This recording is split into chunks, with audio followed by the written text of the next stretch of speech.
Now comes the part where we do a little bit of cleanup, and then we do a lot of cleanup, because as I've said, the two biggest downsides of delft clay casting are that you can't cast things that are both really thin and really long, and that you can't cast a shape that's going to rip the sand on its way out. So if you want to make a big chunky ring that's about this thick when you finish, then that's fine. If you want to make one that you can set a stone like this in, then less fine. You need to do a lot of sanding work. So what I'm going to do is I'm going to file off all of the things that we need to file off. I'm just doing a rough cleanup of the mold lines. This would be a lot faster with a Dremel, but I enjoy working slow. Here's the shape that I'm talking about. So this surface here, if we pull that out of the mold, that's going to rip sand. So this is the kind of thing that has to be filed down afterwards.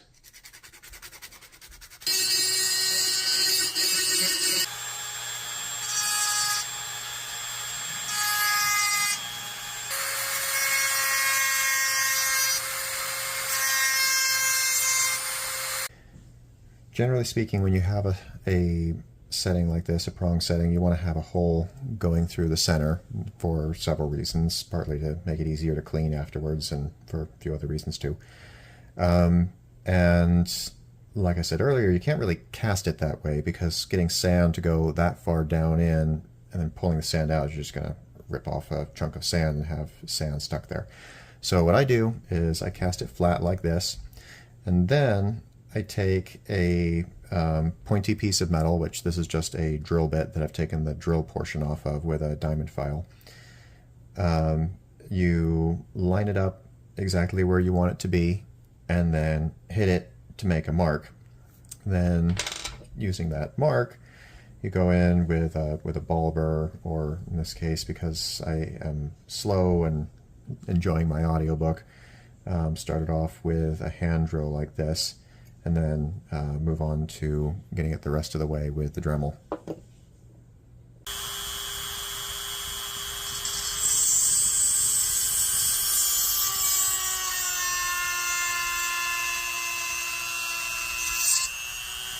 It's probably not the best way to do things holding it in your hand like that. The reason why I did it is that it makes it really easy for me to see what direction is straight, and when I have it in my vise here, it's a little bit harder for me to see what direction is straight, so I want to make sure I'm starting off correctly.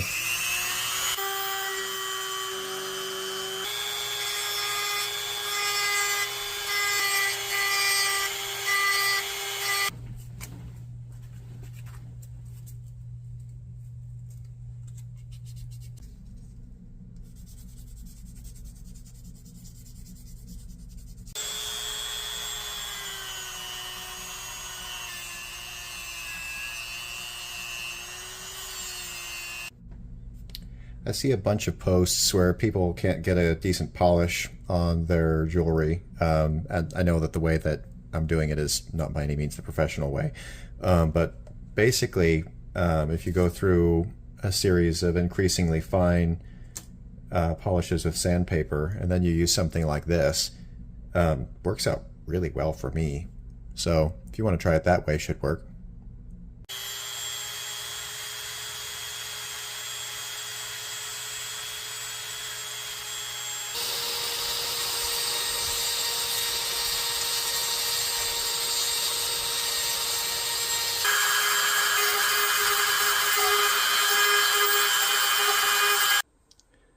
I'm working on doing this prong setting, and I decided I'm not going to do this part as a tutorial because, frankly, I think I've only done this like half a dozen times.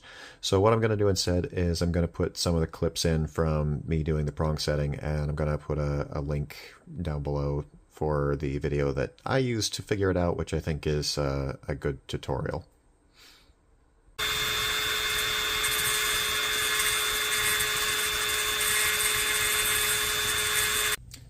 I'm realizing something significant here, which is that having 5 prongs that are really close together is a lot harder to do detailed work on than 3 prongs which are far apart.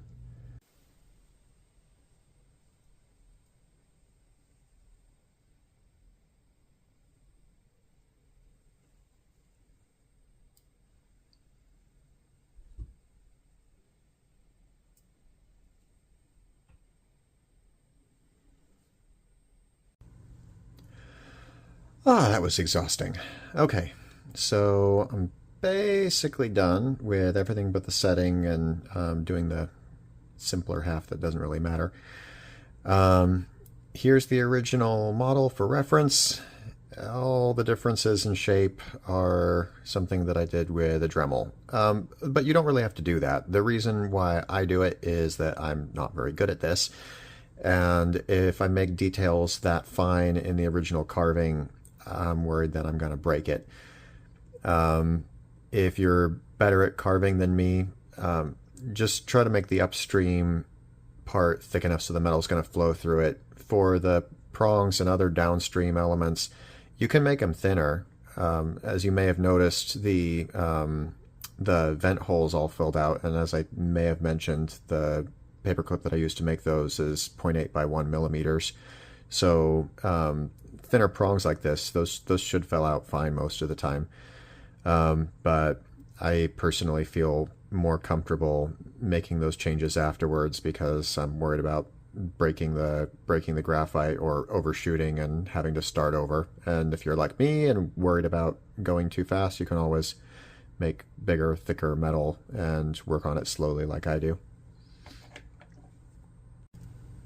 The very last thing I'm going to do before setting this gem is to put a little bit of a taper here. Bring this part to a point. The reason why is that I want there to be a point or angle at the tip of the prong where it meets the gem, because that that part of the rose would normally come to a point, and it's going to be a lot easier to do before the gem is set as opposed to after. Ah, the fun part. Now I can stop stressing about whether I'm going to completely ruin everything. Mostly stop stressing. Just have to get these prongs tightened and aligned. This one is not straight. Not at all straight.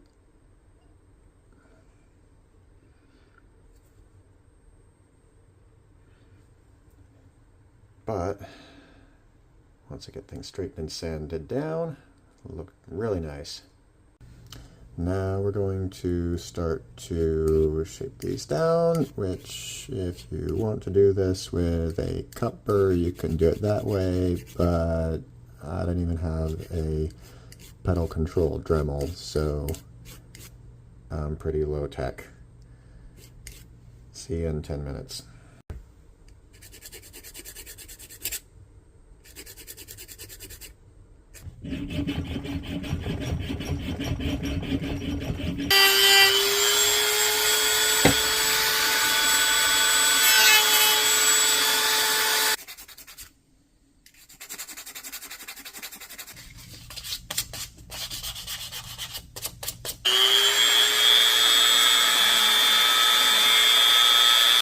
And there you have it. There's a rose ring. I decided to leave the inside a little bit rough because I like having some mark that shows how something was made. But I tried to polish all the way around well enough that if a person's actually wearing it, you won't be able to see any of those rough marks. So comment with what you think, and like I said earlier, if you use this video to make something similar and you find the techniques helpful, please comment with what you made.